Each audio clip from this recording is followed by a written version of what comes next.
لائق سے تکریم برادران اسلام، خواتین اسلام، بزرگوں، دوستوں، نوجوان ساتھیوں، پیارے بچوں، عفت مآب اسلامی بہنوں، السلام علیکم ورحمۃ اللہ وبرکاتہ۔ وعلیکم السلام ورحمۃ اللہ وبرکاتہ۔ الحمد للہ رب العالمین والعاقبۃ للمتقین والصلاة والسلام علی سید الانبیاء والمرسلین وعلی آلہ واصحابہ وازواجہ وذریاتہ واہل بیتہ وابنہ الغوث الاعظم الجیلانی ومعین الملت والدین وشیخ الاسلام والمسلمین اعلی الحضرت الامام احمد رضا وعلى عباد اللہ الصالحین اجمعین، اما بعد، فاعوذ باللہ من الشیطان الرجیم، بسم اللہ الرحمن الرحیم۔ یا ایہا الناس اتقوا ربکم واخشوا یوما لا یجزی والد عن ولدہ ولا مولود هو جاز عن والدہ شیئا ان وعد اللہ حق فلا تغرنکم الحیاة الدنیا ولا یغرنکم باللہ الغرور۔ صدق اللہ مولانا العظیم وبلغنا رسولہ النبی الامین المختار الکریم ونحن علی ذلک لمن الشاہدین والشاکرین والحمد للہ رب العالمین۔ آئیے سب سے پہلے مذہب اہل سنت والجماعت یعنی کہ مسلک اعلیٰ حضرت کے قدیم دستور کے مطابق ہم سب کے آقا و مولا حضور سراپا نور سیدنا محمد الرسول اللہ صلی اللہ تعالیٰ علیہ وآلہ وسلم کی بارگاہ پر نور میں جی لگا کر درود پاک کی نظریں پیش کر لیں۔ اللہم صلی علی سیدنا مولانا محمد معدن الجود والکرم وعلی آلہ وصحابہ وبارک وسلم، صلاۃ و سلام علیک یا رسول اللہ صلی اللہ تعالیٰ علیہ وآلہ وسلم۔ نبی اور آل نبی پر ایک بار اور باواز بلند درود پاک پڑھ لیں۔ اللہم صلی علی سیدنا مولانا محمد معدن الجود والکرم وعلی آلہ وصحابہ وبارک وسلم، صلاۃ و سلام علیک یا رسول اللہ صلی اللہ تعالیٰ علیہ وآلہ وسلم۔ حصول برکات و نجات کے لیے ایک بار پورا مجمع مل کر درود پاک کی سوغات پیش فرمائیں۔ صلی اللہ علی النبی الامی وآلہ صلی اللہ علیہ وسلم، صلاۃ و سلام علیک یا رسول اللہ صلی اللہ تعالیٰ علیہ وآلہ وسلم۔ اللہ رب العزت کی توفیق سے اور اس کے پیارے محبوب صلی اللہ تعالیٰ علیہ وآلہ وسلم کے تصدق سے بالخصوص پیران پیر روشن ضمیر سیدنا الشیخ عبد القادر جیلانی المعروف غوث العظم دستگیر رضی اللہ تبارک و تعالی عنہ کی نگاہ عنایت سے ماہ محرم الحرام شریف کی چوتھی شب میں ہم اور آپ راجکوٹ کی تاریخی سرزمین بابریہ کالونی میں جشن امام حسین رضی اللہ تبارک و تعالی عنہ میں شرکت کی سعادتیں حاصل کر رہے ہیں۔ اللہ رب العزت ہماری آپ کی سب کی حاضری کو قبول فرمائیں اور اس حاضری کو ہم سب کے لیے دارین کی نعمتوں کا سبب بنائیں۔ فقیر قادری اپنی گفتگو کا آغاز ان اشعار کے ساتھ کرنے کی سعادت حاصل کرتا ہے جس میں کسی نے بارگاہ امیر المؤمنین حضرت سیدنا عثمان بن عفان رضی اللہ تبارک و تعالی عنہ میں خراج پیش کرتے ہوئے کہے تھے کہ نبی کے نور دو لے کر وہ ذوالنورین کہلائے، نبی کے نور دو لے کر وہ ذوالنورین کہلائے، انہیں حاصل ہوئی یوں قربت محبوب رحمانی۔ سبحان اللہ، سبحان اللہ۔ اور علو شان کیسے بیاں ہو عثمان پیارے کی، علو شان کیسے بیاں ہو عثمان پیارے کی، حیا کرتی ہے آپ سے رب کی مخلوق نورانی۔ سبحان اللہ سبحان حیا اللہ۔ کرتی ہے آپ سے رب کی مخلوق نورانی، اور کہتے ہیں واہ کیا مقام ہے حضرت عثمان بن عفان تیرا، واہ کیا مقام ہے حضرت عثمان بن عفان تیرا، بیان کرتا ہے شان و شوکت اور مرتبہ قرآن تیرا۔ سبحان اللہ سبحان بیان کرتا ہے شان و شوکت اور مرتبہ قرآن تیرا، اور آواز نبی پہ ہزاروں لٹتے تھے گھر میں ضیافت ہوتی تھی، آواز نبی پہ ہزاروں لٹتے تھے گھر میں ضیافت ہوتی تھی، کیا سجتا تھا سخاوت سے پیارے دسترخوان تیرا، سبحان اللہ۔ کیا سجتا تھا سخاوت سے پیارے دسترخوان تیرا۔ ایک بار بڑی محبت سے درود شریف پیش کر لیں، اللہم صلی علی سیدنا مولانا محمد معدن الجود والکرم وعلی آلہ وصحابہ وبارک وسلم، صلاۃ و سلام علیک یا رسول اللہ صلی اللہ تعالی علیہ وآلہ وسلم۔ آج کی اس نشست میں جس عنوان کے تحت امیر المؤمنین حضرت سیدنا عثمان ذو النورین رضی اللہ تبارک و تعالی عنہ کی سیرت پاک کے چند گوشے اور ان کے اوصاف کا جو ذکر کرنا ہے، وہ عنوان ہے خشیت۔ سب سے پہلے خشیت کے حوالے سے ہمارے اور آپ کے ذہن میں ایک مفہوم بیٹھا ہوا ہونا چاہیے کہ آخر یہ خشیت کہتے کسے ہیں، اور خشیت کے حوالے سے اللہ رب العزت نے ہمیں کیا حکم ارشاد فرمایا، اور حدیث رسول میں اس کی کیا کیا فضیلتیں ہیں کہ کس حد تک ایک بندے کے دل میں خشیت الہی کا ہونا ضروری ہے۔ تو سب سے پہلے خشیت کا مفہوم بیان کرتے ہوئے ہمارے بزرگوں نے لکھا ہے کہ صرف اللہ کی محبت، اس کی عزت، تعظیم اور توقیر کی خاطر اور اس کے پیش نظر اللہ کا حیا اپنے دل میں رکھنا، اس سے خشیت کہتے ہیں۔ یعنی اللہ کی ذات کا پاس اور لحاظ کرتے ہوئے اس سے ڈرتے رہنا، اس سے خوف زدہ رہنا، اور اپنے دل پر ہر وقت اس بات کو طاری رکھنا، اس کو خشیت کہتے ہیں۔ اب اسی خشیت کو اگر کوئی بندہ حاصل کر لیں تو ہمارے بزرگوں نے لکھا ہے کہ دنیا کے جس بندے کے دل میں خشیت پیدا ہو گئی تو اللہ تعالیٰ اپنے خاص رازوں سے اس بندے کو آشنا فرما دیتا ہے۔ بے شک بے شک۔ ہر بندہ ہر راز سے آشنا نہیں ہوتا۔ ولایت کے مقامات میں 300 مراتب ہیں، ان 300 مراتب میں جن جن کی جو بھی وسعت ظرفی ہوتی ہے، اللہ تعالیٰ اس سے اپنے رازوں سے آگاہ فرماتا ہے۔ ان میں سے ایک یہ ہے کہ جب بندہ خشیت الہی اپنے سینے میں بٹھا لیں اور وہ صرف اللہ سے خوف کھاتے ہوئے، ڈرتے ہوئے اللہ کی خشیت کا وہ پابند بن جائیں، اللہ آٹومیٹک اس کے سامنے راز افشا فرما دیتا ہے، دروازے کھول دیتا ہے۔ اور فرمایا یہ چیز خود پر لاگو کرنے سے ہی آئے گی، ایسا نہیں ہے کہ اچانک کوئی فرشتہ آئے گا اور باقاعدہ آپ کے سینے کو کھولے گا اور اس میں اسکرو وغیرہ فیٹ کر کے پھر اس کو کھلی مارے گا ہتھوڑی، ایسا نہیں ہوگا۔ وہ بندے کے دل پہ خود ہی طاری کرنا ہوگا کہ مجھے ڈرنا چاہیے، اللہ کی ذات سے اور اللہ کا خوف رکھنا چاہیے، اور یہی خشیت الہی ہے۔ اب کس انداز میں ڈرنا چاہیے تو قرآن عظیم نے اس کا اسلوب بیان کیا۔ آپ نے پڑھا ہوگا کبھی، اللہ رب العزت ارشاد فرماتا ہے من خشی الرحمن بالغیب وجاء بقلب منیب، فرمایا جو رحمان کو بغیر دیکھے خشیت رکھتے ہیں، یعنی اللہ کو دیکھا نہیں ہے پھر بھی ڈرتے ہیں، اور فرمایا وجاء بقلب منیب، اور اطاعت والے دل کے ساتھ اللہ کی بارگاہ میں قیامت کے دن وہ حاضری دیں گے۔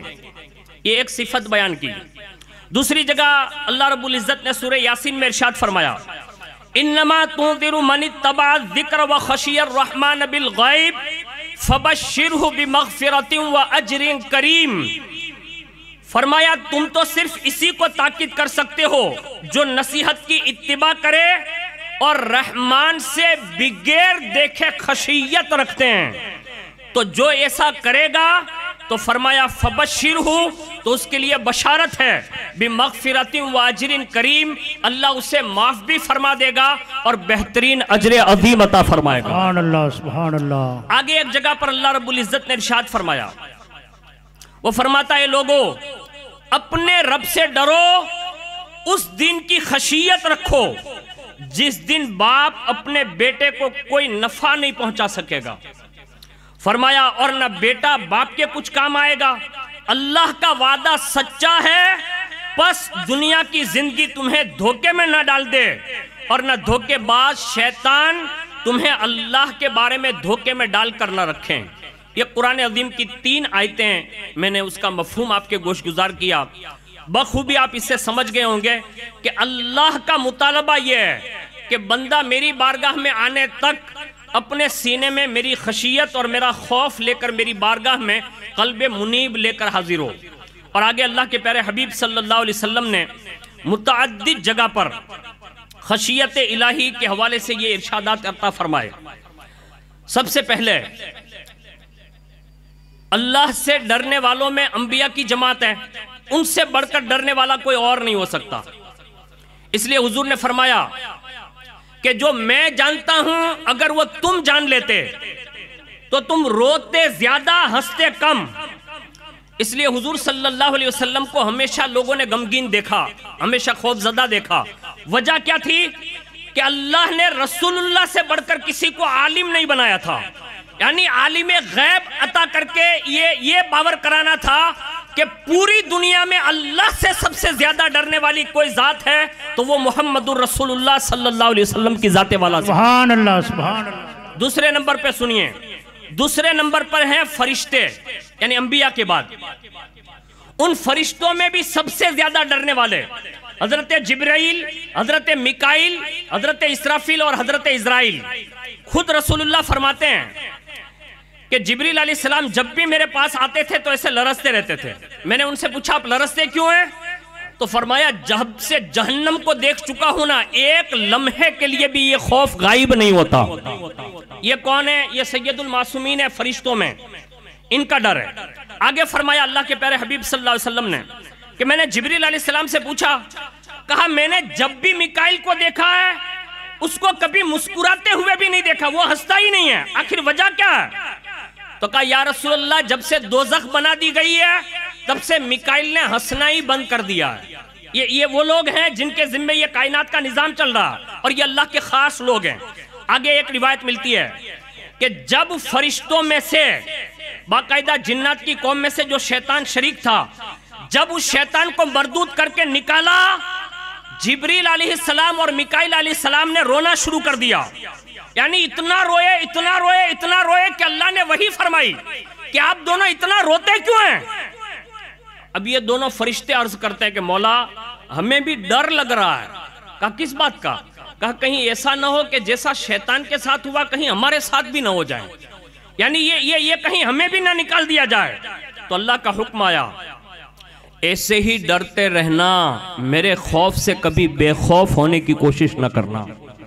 یہ فرشتوں کے ساتھ اللہ رب العزت نے یہ ارشادات عطا فرمائے۔ اب یہ فرشتوں کے بعد سب سے زیادہ انبیاء کے بعد، خاص کر کے رسول اللہ کے بعد، اگر سب سے زیادہ مرتبہ کسی کا بڑا ہے تو وہ سیدنا صدیق اکبر ہے۔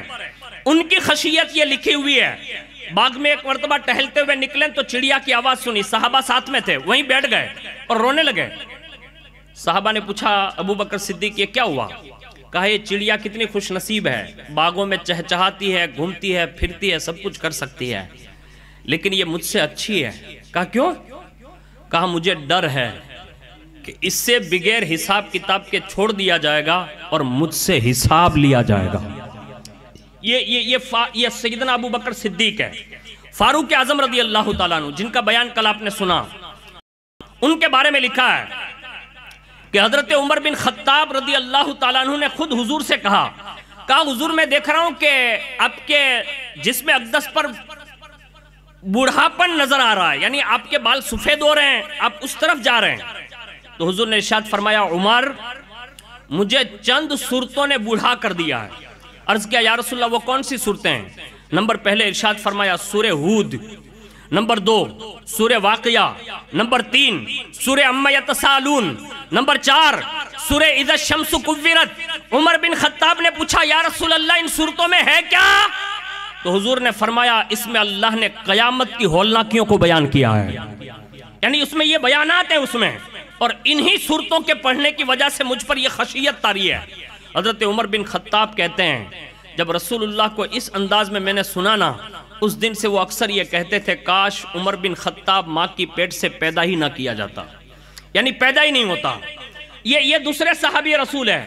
اور تیسرے نمبر پر جن کا بیان ہم سننے کے لیے حاضر ہیں، ان کے تعلق سے یہ لکھا ہوا ہے کہ حضرت عثمان ذوالنورین کو جب یہ بات پہنچی یعنی خشیت الہی کی، تو فرمایا اگر میں جنت اور دوزخ کے درمیان کھڑا کر دیا جاتا اور مجھے یہ علم نہ ہوتا کہ اب میرا رب مجھے کس چیز کا حکم دے گا، یعنی جنت کا دے گا یا دوزخ کا دے گا، تو فرمایا میں اس بات کو پسند کر لوں گا وہاں کہ اللہ مجھے راکھ کر دے اور میں وہیں مٹی میں مل جاؤں بس. یہ حضرت عثمان غنی ہے. دوسری جگہ پر ان کی خشیت بیان ہوئی ہے. فرمایا گیا کہ جب بھی قبرستان گئے اور کسی کی قبر پر کھڑے رہ جاتے تو باقاعدہ اتنے آنسو بہاتے کہ داڑھی بھیگ جاتی تھی اور وہ قبر کی مٹی بھیگ جاتی. لوگ کہتے تھے عثمان بن ذوالنورین آپ تو جنتی ہیں، آپ نے کئی بار جنت خریدی ہے پھر بھی اتنا روتے ہیں. تو فرماتے ہیں میں نے اسی قبر کے حوالے سے رسول اللہ سے سنا ہے یہ آخرت کی پہلی منزل ہے، اور جو اس میں پاس ہو گیا تو اس کے لیے آخرت کے معاملات آسان ہیں، اور وہ اگر قبر میں پھنس گیا تو فرمایا آخرت کے معاملات شدت پسند سے کیے جائیں گے. یہ چند باتیں میں نے خشیت کے حوالے سے چند بزرگوں کے حوالے سے عرض کر دیا. آپ اندازہ سوچ سکتے ہیں کہ ہم لوگوں کا کہاں مقام ہوگا اور ہم لوگ کیا کر رہے ہیں، اور اس دنیا کے دھوکے میں ہم کتنے ملوث ہو چکے ہیں کہ ہمیں ایک لمحے کے لیے بھی خشیت الہی کے معاملے میں غور و فکر کرنے کی سعادت ہی نصیب نہیں ہے. اس لیے آج سے یہ کوشش کیجئے حضرت عثمان ذوالنورین رضی اللہ تعالیٰ عنہ کی یاد میں آئے ہو، امام حسین رضی اللہ تعالیٰ عنہ کے جشن میں بیٹھے ہو. ان مجلسوں کا مطلب ہی یہی ہے کہ بندہ اللہ سے ڈرتا رہے، خوف زدہ رہے، اب وہ کسی بھی پوزیشن میں ہو. اب سنیے کہ حضرت عثمان غنی رضی اللہ تعالیٰ عنہ نے آخر یہ اتنی بڑی نعمتیں کیسے حاصل کی. سب سے پہلے میں ان کی شان میں قرآن کی چند آیتیں عرض کر دیتا ہوں، جس سے آپ کو اندازہ ہوگا کہ اللہ کی بارگاہ میں ان کا مرتبہ کتنا بلند و بالا ہے. ایک جگہ پر ارشاد ہے نعرہ تکبیر، نعرہ رسالت، نعرہ حیدری، مسلک اعلیٰ حضرت امام صاحب قبلہ زندہ باد. اللہ رب العزت ارشاد فرماتا ہے آمنوا وعملوا الصالحات ثم اتقوا وآمنوا ثم اتقوا واحسنوا. فرمایا ان کی حرمت پر صدق دل سے ایمان لائے اور پھر صاحبان تقوی ہوئے، بالآخر صاحبان احسان ہوئے، اور اللہ احسان والوں سے محبت فرماتا ہے. حضرت عبداللہ ابن عمر رضی اللہ تعالیٰ عنہ فرماتے ہیں کہ یہ فرمان یہ حضرت عثمان ذوالنورین رضی اللہ تعالیٰ عنہ کے حوالے سے نازل ہوا. آگے ارشاد فرمایا امن ہوا قانت آناء اللیل ساجدا قائما یحذر الآخرہ ویرجو رحمتہ ربہ. فرمایا بھلا وہ شخص جو عبادت میں زندگی بسر کرتا ہے، رات کی گھڑیاں سجدے میں گزارتا ہے، کبھی کھڑے ہو کر ڈرتا ہے آخرت سے اور امید رکھتا ہے اپنے رب کی رحمت سے. تو فرمایا یہ آیت بھی اللہ رب العزت نے حضرت عثمان ذوالنورین کی شان میں نازل فرمائی، اور یہ اللہ رب العزت کا خاص اور خصوصی کرم رہا کہ اللہ رب العزت نے آپ جیسی شخصیت کو ان آیتوں کے ذریعے لوگوں میں باور کرایا کہ اللہ رب العزت کے یہاں ان کا یہ مقام ہے کہ وہ اللہ سے ہمیشہ ڈرتے رہے. یہ تو قرآن عظیم سے میں نے ایک ثبوت پیش کر دیا. اب یہ اسلام میں داخل کیسے ہوتے ہیں؟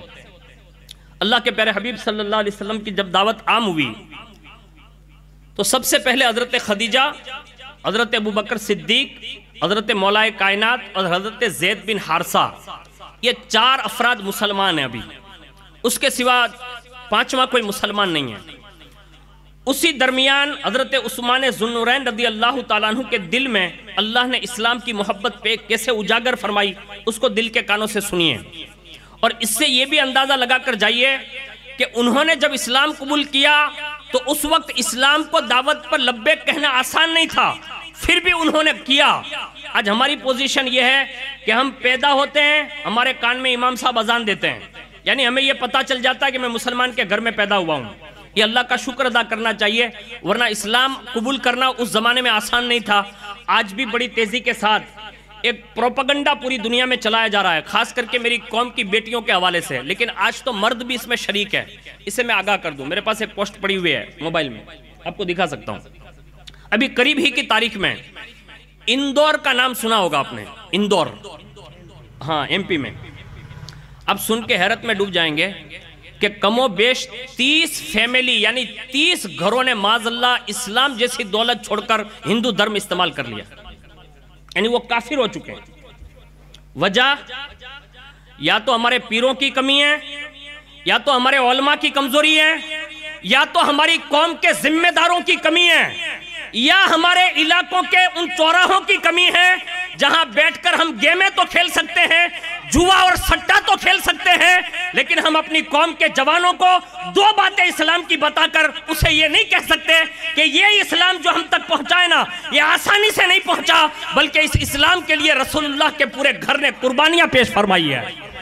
بڑی تیزی کے ساتھ آپ کے راجکوٹ کی بات میں عرض کر رہا ہوں، ہماری قوم کی سینکڑوں بیٹیاں غیر مسلموں کے ہاتھ میں ہاتھ دے کر جا رہی ہے۔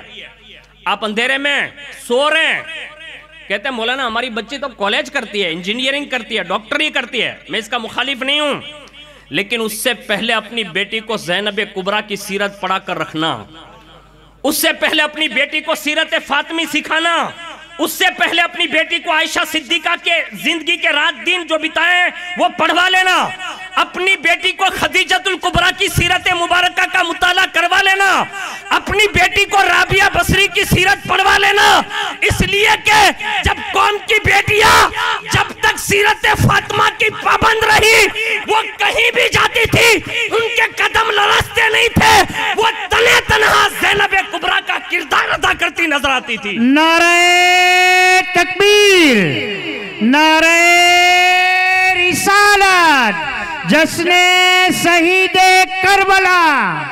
آج ہمارے یہاں موبائل کے بینک بیلنس پر ہماری بیٹی بہک رہی ہے۔ شکریہ، ماشاءاللہ، میں نے پہلی بار دیکھا کہ کوئی مقرر کو بھی پیسہ دیتا ہے نا، اللہ آپ کے رزق میں برکت دے نا۔ لیکن یہ آنے کی اجازت اس لیے جلدی نہیں دیتا کہ میں بہت اس میں گفتگو کر رہا ہوتا ہوں، اور معمولی سی بات بھی مجھے کبھی کبھی ڈسٹرب کر دیتی ہے۔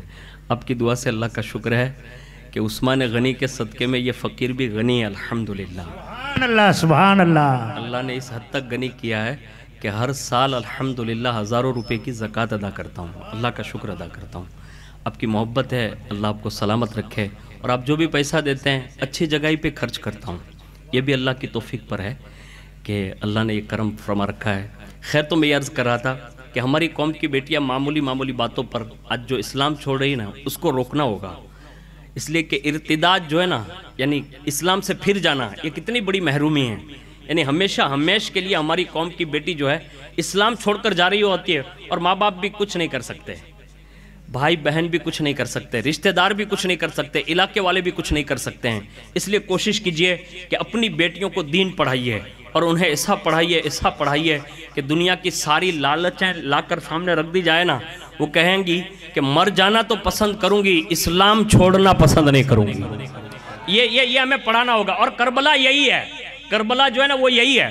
خالی مرد لوگ کربلا نہیں گئے تھے، ساتھ میں اہل بیت اطہار کی کئی خواتین اور باقاعدہ ان کی کنیزیں بھی موجود تھی۔ پتہ یہ چلا ان عورتوں نے اپنی نگاہوں سے دیکھا اور سارا پس منظر دیکھا۔ بعد کربلا بھی ایک خاتون نے بھی باقاعدہ کربلا کے میدان میں سے اس 72 نفوس قدسیہ میں سے واپس پلٹنے کی کوشش نہیں کی، بلکہ باقاعدہ اس دور میں جیسے حور آیا نا، حور واپس، ایسے حور کی بی بی بھی واپس پلٹی تھی۔ ایسے حور کا بھائی بھی واپس پلٹا تھا. پتہ یہ چلا کہ ان کے دل اتنے مضبوط تھے اسلام کے معاملے میں، وہ کبھی اسلام چھوڑنے کے لیے تیار نہیں تھے. آج بھی ہمیں اپنی قوم کی بیٹیوں اور جوانوں کو بھی ایسا ہی مضبوط کرنا ہوگا. تو میں یہ عرض کر رہا تھا کہ اسلام اس زمانے میں لانا بڑا مشکل تھا، لیکن اب عثمان غنی جیسا بندہ، اور یہ کوئی عام بندے تو تھے نہیں، بہت بڑے مالدار تھے، بہت بڑے اور بزنس مین تھے. اب ان کا دوستانہ تعلق جو ہے نا وہ حضرت ابوبکر صدیق رضی اللہ تعالیٰ عنہ سے تھا. تجارت کرتے تھے. تو ایک مرتبہ ملک شام گئے، اور جیسے ملک شام پہنچے تو واپسی ہو رہی ہے تجارت کے بعد، تو قافلہ نے کہیں پڑاؤ کیا. تو آپ نے بھی آرام وہیں فرمایا. ابھی تھوڑی نیند اور بیداری کی کیفیت میں ابھی اسی انداز میں تھے ہی، کوئی کہنے والا کہہ رہا تھا، اے سونے والو اٹھو جاگو، مکے میں ہادی برحق کا ظہور ہو چکا ہے. یعنی یہ آواز سنائی گئی کن کو؟ حضرت عثمان ذو النورین کو. کہا اٹھو جاگو، مکے میں ہادی برحق کا ظہور ہو چکا ہے جن کا نام احمد ہے. یہ آواز آئی. ابھی یہ بات آپ کے دل و دماغ پر اثرات قائم کیے ہوئی تھی. اسی وقت آپ بیدار ہو گئے، اور آپ کے ذہن میں جیسے ایسا لگا کہ جیسے کسی نے کرنٹ دے دیا ہو. بیدار ہوئے اور قافلے والوں میں جو ساتھی تھے ان سے کہا کہ چلو مکہ چلتے ہیں. جلدی سے مکہ پہنچے، اور جیسے مکہ میں آمد ہوئی تو سب سے پہلی ملاقات آپ کی خالہ جن کا نام حضرت سعدہ بتایا جاتا ہے ان سے ملاقات کی. یہ دیکھیں ہمارے قاری صاحب، قاری حنیف صاحب نوری تشریف لا رہے ہیں. نعرہ تکبیر، اللہ اکبر، نعرہ رسالت، یا رسول اللہ، نعرہ حیدری، یا علی، عشق و محبت، عشق و محبت. اعلیٰ حضرت، اعلیٰ حضرت. آئیے قاری صاحب ماشاءاللہ. ایک مرتبہ درود شریف پڑھ لیں. اللہم صلی علی سیدنا مولانا محمد معدن الجود والکرم وعلی آلہ وصحابہ بارک وسلم. صلاۃ و سلام علیک یا رسول اللہ صلی اللہ تعالی علیہ وآلہ وسلم. تو اپنی خالہ سے ملاقات کی، اور اس زمانے میں حضرت سعدہ کے بارے میں یہ بیان کیا جاتا ہے کہ عرب کی سرزمین میں جو پاک باز عورتیں کہلاتی تھی، صاف ستھری جس کو کہا جاتا تھا، اور اس زمانے کے اعتبار سے ان کی پارسائی مشہور ہوتی تھی. ان میں سے حضرت سعدہ کا بھی بیان ہے کہ خاندان کے حساب سے تو تھی ہی بڑی، لیکن ساتھ ساتھ میں یہ بھی تھا کہ آپ کی پارسائی بھی بڑی مشہور تھی. اور جیسے ہی حضرت عثمان غنی فرماتے ہیں کہ میں ان سے ملا، اور ملنے کے ساتھ ہی میں نے وہ آواز کے تعلق سے یہ بات عرض کی. کہا میں وہاں سویا ہوا تھا اور مجھے یہ آواز دی گئی. بس آپ کی خالہ نے کہا آپ محمد بن عبداللہ کے بارے میں بات کر رہے ہیں؟ ان کی خالہ نے یہ جملہ کہا آپ ان کے بارے میں بات کر رہے ہیں؟ کہا ہاں. کہا سنو وہ اللہ کے سچے رسول ہیں. سبحان اللہ. خالہ نے یہ تعلیم دی، کہا یہ اللہ کے سچے رسول ہیں. اور سن عثمان، ان کے پاس جبریل علیہ السلام آتے ہیں. سبحان اللہ. وہ خالہ نے بیان کیا اور فرمایا ان کا بیان جو ہے نا وہ ڈھکا چھپا نہیں ہے، دین کی طرح روشن اور واضح ہیں. اور میں دیکھ رہی ہوں ان کا دین خیر کی تعلیم دیتا ہے. ان کا جو حکم مانے گا وہ کامیاب ہے، اور ان کے خلاف جو کھڑا ہوگا وہ دنیا میں بھی برباد اور ذلیل و رسوا ہوگا، اور آخرت کے دین بھی رسوا ہوگا.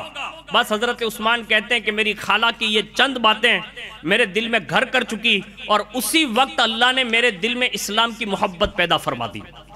یعنی خالہ اگر دو باتیں کہہ دے تو عثمان غنی جیسے بندے کے دل میں بھی اللہ محبت پیدا فرما دیتا ہے. آج ہماری خالہ کوئی ایسی بات نہیں کہتی کہ ہمارا بچہ مسجد تک جا سکے. آج ہماری ماں سگی کوئی ایسی بات نہیں کہہ سکتی کہ ہمارا بچہ وہاں تک جا سکے. آج ہماری قوم کی بیٹیاں یہ ایک بات بھی نہیں کر سکتی کہ جس کے ذریعے ہماری قوم کا جوان سدھر سکیں. اگر آج بھی بچیاں اپنا لیں، مائیں بھی اپنا لیں، خالائیں بھی، پھوپھیاں بھی یہ اپنا لیں کہ ہم اپنے سماج کے کم از کم رشتہ داروں کو سدھارنے میں محنت کریں گی، تو اللہ کی عزت کی قسم ہر نوجوان، ہر بھانجا، بھتیجا، یہ سارے لوگ سدھر سکتے ہیں. ہم لوگ تو اکثر بگاڑنے میں لگے ہوئے ہیں. اور کیسا بگاڑتے ہیں؟ میں یہاں کی بہنوں کو نہیں کہتا، یہ پہلے صاف کر دوں، اور نہ میں اپنے کسی علاقے کی بات کر رہا ہوں، ایک جنرلی گفتگو کر رہا ہوں. ابھی نئی نئی شادی ہوئے ہیں تو خالہ بیٹھنے ہوئے 2 دن 3 ہوئے 4-5 دن ہوئے نا، اس کے بعد کون برابر ہے نا، دیکھیں ہاں وہ بیچارہ تو مجاوید نہیں ہوں، شرم دیکھیں ہاں خالہ بہت اچھا ہے، دھیان رکھو فلانے کی بیٹی ہے، بس ہو اپرووی.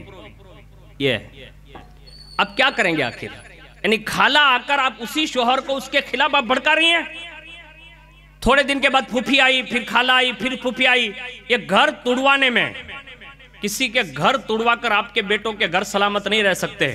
آؤ نا تو دعا دیتے آؤ کہ اللہ تجھے بھی سلامت رکھے، تیری آنے والی نسلوں کو بھی سلامت رکھے۔ سبحان اللہ، آمین۔ ہماری دعائیہ کلمات ہمیں بھلا دی گئی، ہم لوگ بس ایک دوسرے کے خلاف، اور اس میں بھی اگر سماج میں نہ ہوا ہو اللہ ماشاءاللہ، آپ کے سماج کو چھیڑتا بھی نہیں ہو، اس کو یاد رکھیے گا، میں کسی سماج پر کوئی کومنٹ نہیں کرتا، ایک جنرلی سندیما نو تھی، بیجا سماج نہیں آوی ہوئے نے دکری بیچاری، دھیان رکھ جاؤ پارکی چھے، ارے مسلمان تو ہے، ارے غیروں کے ساتھ اور غیروں کے ساتھ اگر ہمارے بیٹے بھاگ جائیں گے تو اس سے تو بہتر ہے کہ یہ کلمہ شریک تو ہے، کم از کم اس کے بارے میں تھوڑا خیال تو کیجئے۔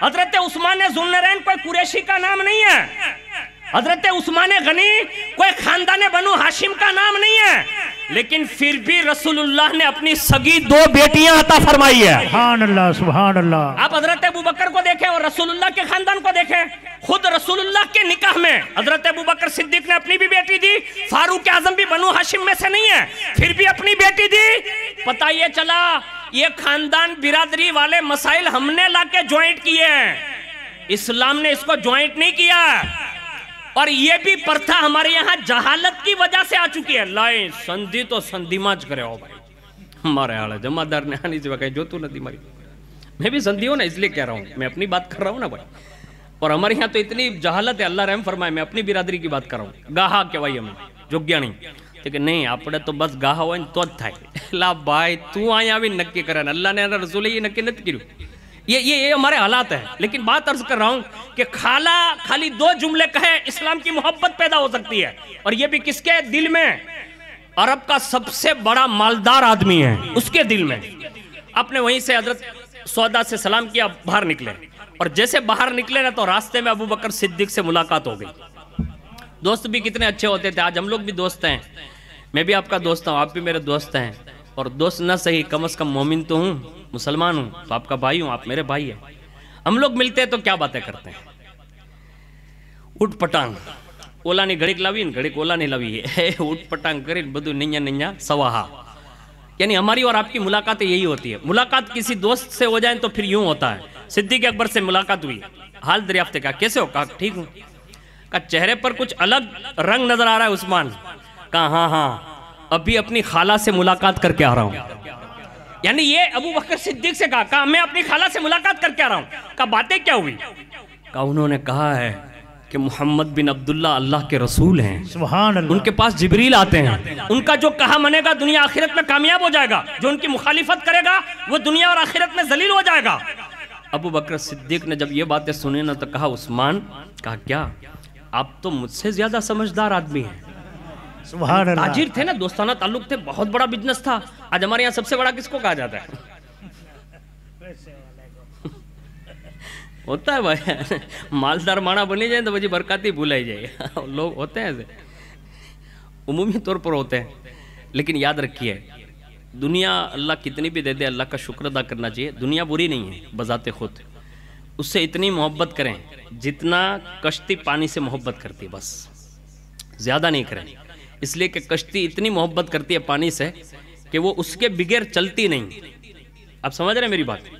بابر یعنی 4 نمبر ہیری ماں کوئی دی بولو وان جوئیو ہم نے ماٹا مارتو ہوئی نہیں دیکھا ہوگا کہ برکاتی صاحب وان تھوڑو ہم آلے اینا ماٹا تو پانی جوئی، یعنی بغیر پانی کے وہ چلتی نہیں، اور اس کے سینے پر ایسے سینہ چاک کر کے چلتی ہے۔ میں نے کہا جب اتنی دوستی ہے تو پھر اندر کیوں نہیں لیتی؟ تو کشتی نے کہا اندر لے لوں گی نا تو پھر ڈوب جاؤں گی، یعنی یہ کشتی ہمیں سمجھا رہی ہے دنیا کمائیے، مالدار بنیے، بڑے مالدار بنیے، اس لیے کہ مالدار نہیں بنو گے تو مسجدوں کا مینجمنٹ کون چلائے گا؟ مالدار نہیں بنو گے تو مدرسے میں باقاعدہ مینجمنٹ کون چلائے گا؟ یہ سارے کام ہمارے جو ہو رہے ہیں وہ مال کی وجہ سے ہی ہو رہے ہیں، اور حضور نے یہ 1450 سال پہلے ارشاد فرمایا تھا کہ میرے دین کا کام بھی ہوگا نا تو وہ بھی درہم و دنانیر سے ہوگا۔ لیکن محبت کیجئے، لیکن اس کی آڑ میں اللہ اس کے رسول سے کبھی غافل مت ہوئیے۔ جیسے یہ کہنا کہ آپ تو مجھ سے زیادہ سمجھدار ہیں اور آپ تو اچھی طرح جانتے ہیں اور صاحب فراست آدمی ہیں، اور عثمان سچ اور جھوٹ میں بھی فرق کرنا جانتے ہیں۔ کہا ہاں، کہا تو پھر دیر کس بات کی ہے، قریب آؤ نا، چلتے ہیں حضور کے پاس۔ بس اتنا سنا حضرت عثمان غنی نے وہیں کہا ابو بکر چلو حضور کی بارگاہ میں ہی جاتے ہیں۔ થોડાક ભાઈ નજીક વહી આવો, બધાય બીજા ભાઈઓ આવે ને જગ્યા મળે, થોડાક નજીક વહી આવો। ایک مرتبہ درود شریف پڑھ لیں، اللہم صلی علی سیدنا مولانا محمد معدن الجود والکرم وعلی آلہ وصحابہ وبارک وسلم۔ صلاۃ و سلام علیک یا رسول اللہ صلی اللہ تعالیٰ علیہ وآلہ وسلم۔ سیدھے حضور کی بارگاہ میں حاضر ہوئے۔ اب حضور جلوہ فگن تھے، ابو بکر صدیق نے سلام کیا، حضرت عثمان غنی حاضر ہوئے اور تینوں بیٹھے، ابھی بیٹھے ہی تھے کہ رسول اللہ صلی اللہ علیہ وسلم کی دریائے رحمت میں مطلب جولانی آئی، یعنی جوش آیا، اور اسی وقت حضرت عثمان غنی کو دیکھتے ایک جملہ ارشاد فرمایا، عثمان خدا کی جنت قبول کر لے۔ یعنی آتے ہی یہ دعوت ہے، کہا خدا کی جنت قبول کر لے، اور سن عثمان مجھے بھیجا ہی اس لیے گیا ہے تاکہ میں ساری مخلوق کو راہ حق پر لگا کر جاؤں۔ سبحان اللہ سبحان اللہ۔ اور سن عثمان میں سیدھا راستہ دکھانے کے لیے آیا ہوں۔ بس یہ تین جملے ہوئے، پہلا جنت قبول کر لے اس لیے بھیجا گیا ہوں، اور تیسرا ساری مخلوق کو راہ حق پر لگانے آیا ہوں، اور سیدھا راستہ دکھانے آیا ہوں۔ بس اتنا کہا، اسی جملے نے حضرت عثمان غنی کے دل کو بدل دیا، اور آگے بڑھ کر کہتے ہیں حضور اب بس کلمہ پڑھائیے، مسلمان بنائیے۔ سبحان اللہ سبحان اللہ۔ وہیں کلمہ پڑھا، مسلمان ہو گئے۔ یہ حضرت عثمان غنی رضی اللہ تعالیٰ عنہ کے اسلام لانے کا ایک پس منظر میں نے آپ کے سامنے پیش کیا۔ اب آپ کا لقب بڑا مشہور ہے اور اس کے حوالے سے ہم لوگ سب جانتے ہی ہیں، لیکن میں دو روایتیں پڑھ دیتا ہوں تاکہ کبھی بطور دلیل بھی اس کو آپ پیش کر سکتے ہیں۔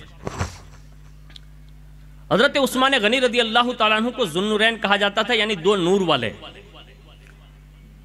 اور اس کی وجہ یہ تھی کہ رسول اللہ نے یکے بعد دیگرے اپنی دو بیٹیاں حضرت عثمان غنی رضی اللہ تعالیٰ عنہ کے نکاح میں عطا فرمائی، یعنی بعد وصال پھر دوسری بیٹی تھی۔ تو یہ شرف جو ہے نا وہ کسی کو حاصل نہیں، یعنی پوری کائنات میں حضرت آدم علیہ السلام سے لے کر آج تک اور صبح قیامت تک کسی پیغمبر کی دو بیٹیاں، سگی دو بیٹیاں باقاعدہ کسی کے نکاح میں نہیں۔ اگر یہ شرف کسی کو حاصل ہے تو وہ واحد تنہا حضرت عثمان غنی رضی اللہ تعالیٰ عنہ کو حاصل ہے، اور میں کسی عام بندے کی بیٹی کی بات نہیں کر رہا ہوں۔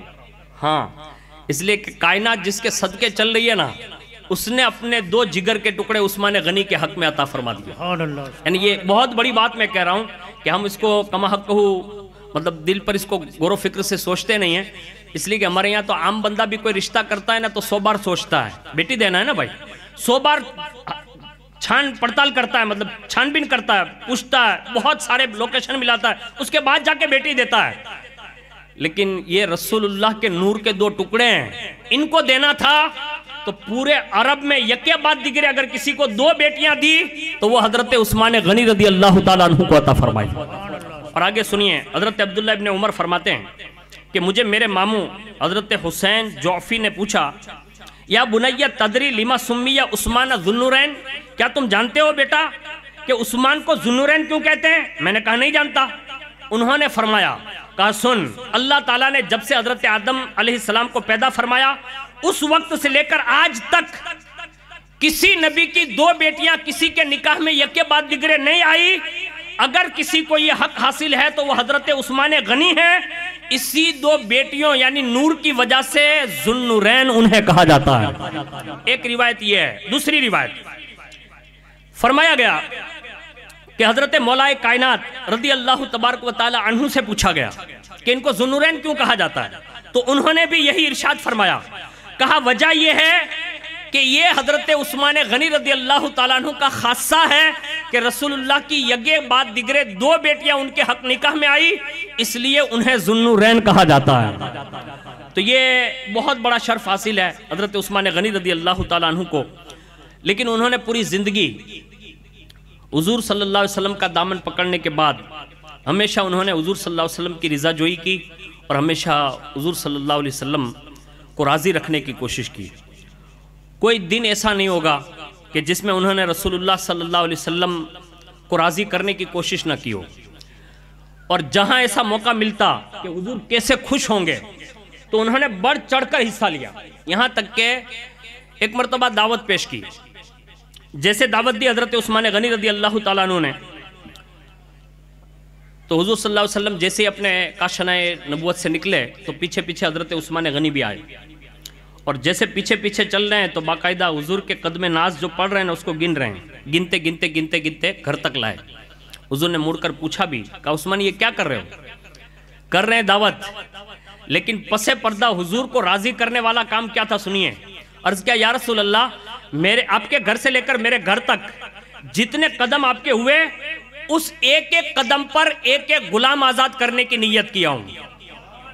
اور اس زمانے میں غلامی کی زندگی بہت ہارڈ ہوتی تھی اور حضور آئے ہی اسی لیے تھے تاکہ لوگوں کو غلامی سے نکال کر آزادانہ زندگی عطا فرمائے. سبحان اللہ سبحان اللہ. اور یہ عثمان غنی یہ مزاج جانتے تھے کہ حضور اگر خوش ہوں گے تو صرف کھانا کھلانے سے خوش نہیں ہوں گے, اس کے ساتھ میں یہ بھی کروں کہ لوگوں کو غلامی سے آزاد کراؤں تو حضور اور راضی ہو جائیں گے. سبحان اللہ. تو یہ حضرت عثمان غنی رضی اللہ تعالیٰ عنہ کا مزاج تھا.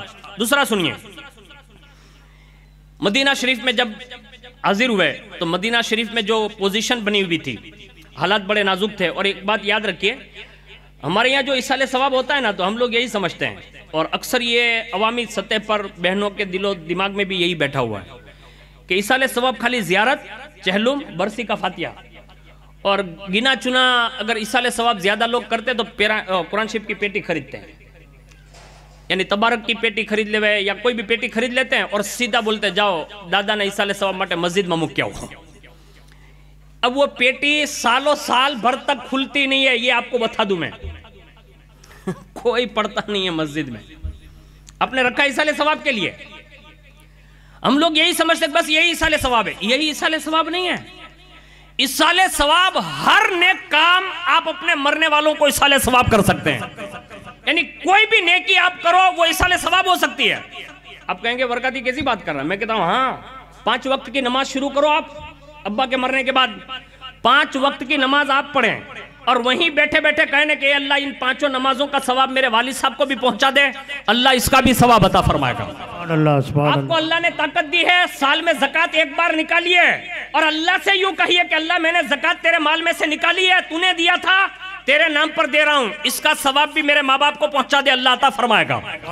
فرمایا اللہ استعداد دے, حج کرو, حج کے بعد یہ کہو کہ اللہ اس کا ثواب بھی میرے ماں باپ کو دے, اللہ وہ ثواب بھی عطا فرمائے گا. پورے رمضان کے روزے رکھو اور کہو اللہ اس کا ثواب بھی میرے ماں باپ کو پہنچا دے, اللہ اس کا ثواب بھی تمہارے ماں باپ کو پہنچا دے. سبحان اللہ سبحان اللہ. اور ایک بات اور بتا دوں کھل کر, آپ کو شاید کبھی بتایا نہیں جاتا اس لیے ڈرتے ہو, میں نے یہ نیت کر رکھی, میں اپنی بات بتا رہا ہوں. میں نے جب سے امام اعظم رضی اللہ تعالیٰ عنہ کو پڑھا نا اس دن سے یہ نیت کر لی ہے کہ امام اعظم فرماتے تھے کہ میں نے اپنے ماں باپ کی حاضری میں ہر جمعہ کو میں 20 درہم اپنے ابا کے نام پر اور 20 درہم اپنی والدہ کے نام پر دیتا تھا. 20 درہم سمجھ رہے ہیں, 20 درہم کا مطلب یہ ہوا کہ اس زمانے کے 20 سونے کے سکے, اور ابھی سونے کے سکے کا آپ حساب لگاؤ کہ یہ کئی ہزار روپے بنتے ہیں, اور وہ ہر 8 دن پہ اپنے ماں باپ کے نام پر حیات میں دیتے تھے اللہ کی راہ میں. اپنے 10 روپے نہیں دیتا ہو, کوشش کیجئے. میں خود جیسے میں نے یہ پڑھا تو میں نے کہا یا امام اعظم میں 20,000 یا 30,000 روپیہ تو اپنے ماں باپ کے نام پر نہیں دے سکتا, لیکن جب بھی جمعہ کے دن کسی مسجد میں جاؤں گا تو اپنی حیثیت کے مطابق شروع 20 روپیہ سے کیا تھا. یاد رکھیے, میں بتا رہا ہوں, صاحب بتا رہا ہوں, غریب آدمی ہونا, الیاس بھائی کی طرح مالدار آدمی تو نہیں ہونا, تو غریب آدمی تھا تو 20 روپیہ سے شروع کیا. اور جیسے 20 روپیہ ڈالے پہلے مسجد کے اس میں, اور 20 روپیہ سے امام صاحب کا ہاتھ چوما, یا مؤذن صاحب مل جاتے تھے تو ان کو دے دیتا. ابھی الحمدللہ اللہ کا شکر ادا کرتا ہوں. یہ وکھان کرنے کے لیے نہیں کہہ رہا ہوں, بطور ترغیب عرض کر رہا ہوں تحدیث نعمت کی خاطر, کہ جہاں بھی جمعہ پڑھنے کا موقع ملتا ہے الحمدللہ 100 روپیہ مسجد میں دیتا ہوں اور 200 روپیہ کسی شہزادے کا ہاتھ چوم کر آل رسول کا ہاتھ چوم لیتا ہوں.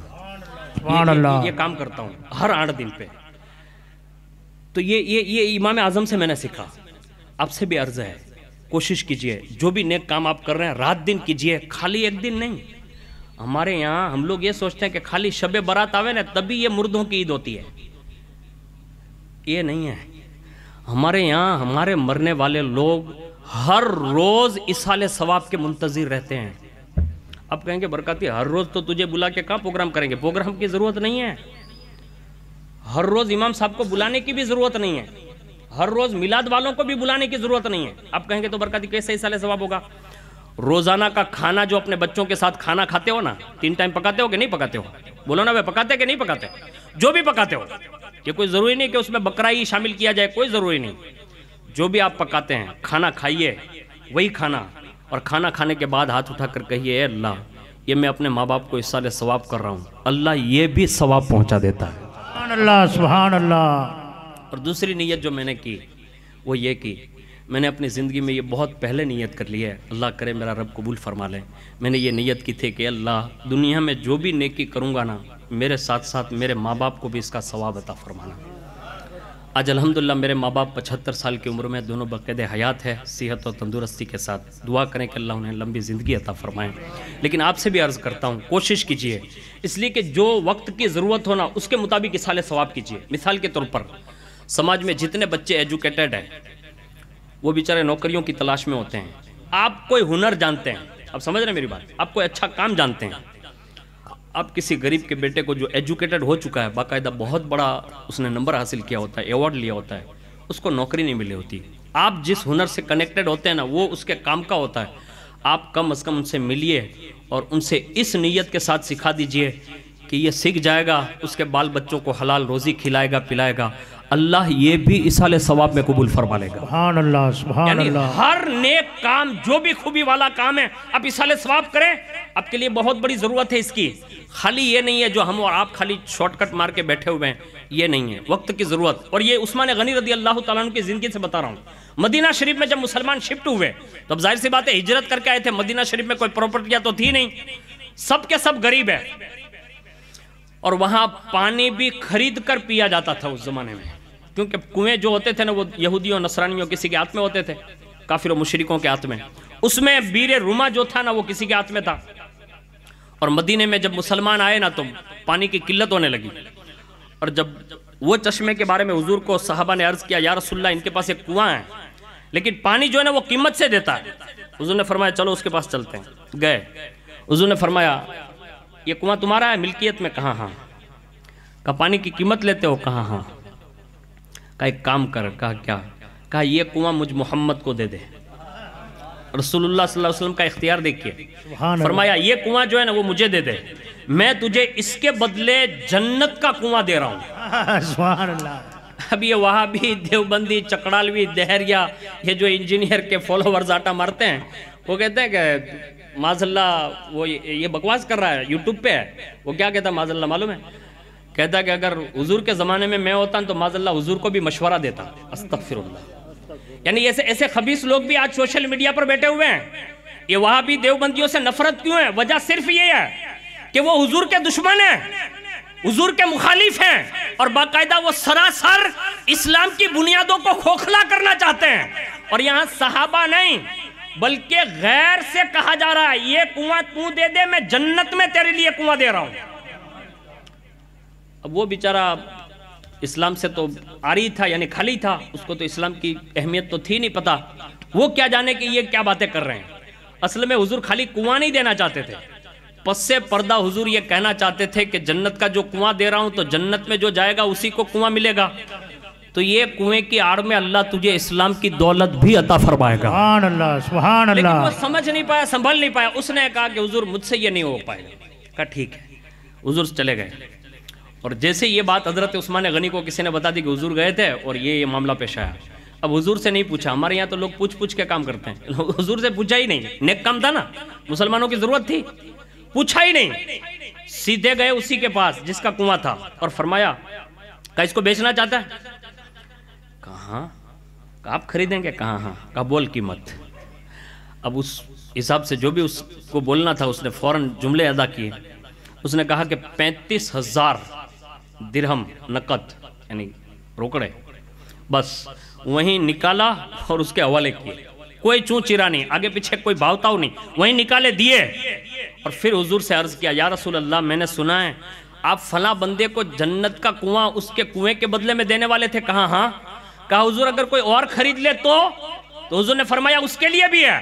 کہا حضور مبارک ہو آپ کے عثمان نے وہ جنتی کنواں خرید لیا ہے۔ سبحان اللہ، سبحان آپ نے اللہ۔ وعدہ کیا ہے نا وہ کنواں میں نے خرید لیا، اس لیے جنتی کنواں میں نے خرید لیا، حضور آج سے میں آپ کو دے رہا ہوں، آپ مسلمانوں کے لیے اس کو وقف کر دیں۔ سبحان اللہ، سبحان اللہ۔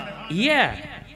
اور آپ کو ایک ذہن میں ایک بات عرض کر رہا ہوں، یہاں جتنے بھی لوگ زیادہ ہیں، جو بھی لوگ رہ رہے ہیں، سندھی، سپاہی، مکرانی، سمرا سماج کے جو بھی لوگ رہ رہے ہیں، آپ کو یہاں کے ایک جماعت خانے کی بہت اچھی ضرورت ہے۔ وہ خالی چھپڑے والا جماعت خانہ نہیں چلتا، اس کو یاد رکھیے۔ دنیا ماڈرن ہوتی جا رہی ہے نا، تو ہر چیز مطلب ایسے ہائی فائی کی ضرورت ہے۔ آپ کے بابریا میں جو جماعت خانہ ہے وہ خالی چھپڑے والا ہے، جمع کیجئے نا آپ، بہت پیسہ ہے آپ کے پاس، اللہ نے دیا ہوا ہے، خالی ایسے اڑا دو گے۔ ہمارے یہاں تو حال یہ بنا ہوا ہے کہ ہمارے مسلم سماج کے جو بندے ہیں نا، جوان لوگ، ان کا موبائل والوں سے کنیکٹڈ ہے، یہ نو ورژن باہر آوے نا سیٹ کرو، یہ نیا ورژن آیا نام لکھوا دوں تو زندین سمران منصورین زیبا، ہاں یہ کہ میرا نام بھی لکھ لے، ابھی لکھ لے، ابھی ہفتہ سسٹم۔ یہ خریدی کرنے سے بہتر یہ کہ یہ بچے جو پیسہ خرچ کر رہے ہیں، اڑا رہے ہیں، لاکھ روپیہ کا لے کے گھوم رہے ہیں، کیا فائدہ ہو رہا ہے؟ اب بتائیے نا بھائی، اس سے کون سی بڑی نیکی آپ کما رہے ہیں؟ آپ کوئی ریلائنس کمپنی کے مالک ہے؟ آپ کوئی ٹاٹا کمپنی کے مالک ہے؟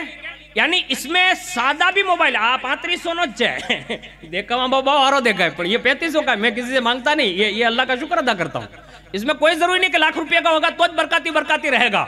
کم خرچ کرائیے اپنے بچوں کو، مستقبل میں اپنے سماج کے لیے، اپنے قوم کے بچوں کے لیے خرچ کرنے کی ضرورت ہے۔ اور سب سے بہتر خرچ یہی ہوگا کہ آنے والے محرم میں لوگ آئے نا، کوئی بھی خطیب آئے، لوگ پوچھیں کہ بابریہ میں کوئی نئی چیز بنی، تو لوگ یہ کہیں کہ پورے راجکوٹ میں ایسا جماعت کھانا نہیں ہوگا جیسے یہاں جماعت کھانا ہے۔ یہ کرو نا بھائی، یہ کرنے کی ضرورت ہے۔ ارے یہ بنیادی کام ہے، یہ سب صلاح نہیں دیتے، اور یہ فری میں برکات یہ بھی دے رہا ہے نا، اس میں میرا کوئی فائدہ نہیں ہے، آپ کا ہی فائدہ ہے۔ تو یہ کیجئے گا۔ حضرت عثمان غنی نے وقت کی ضرورت کے مطابق کنواں خریدا اور رسول اللہ صلی اللہ علیہ وسلم کی بارگاہ میں پیش کیا۔ اور آگے سنیے، ایک نظریہ اور پیش کر رہا ہوں جسے حضرت عثمان غنی رضی اللہ تعالیٰ عنہ نے اپنی زندگی میں پیش کیا تھا، اور وہ نظریہ یہ ہے، اپنے آپ کو حیادار بنائیے، غیرت مند بنائیے، اور ایمانی قوت کے ساتھ اپنے آپ کو زندہ رکھیے۔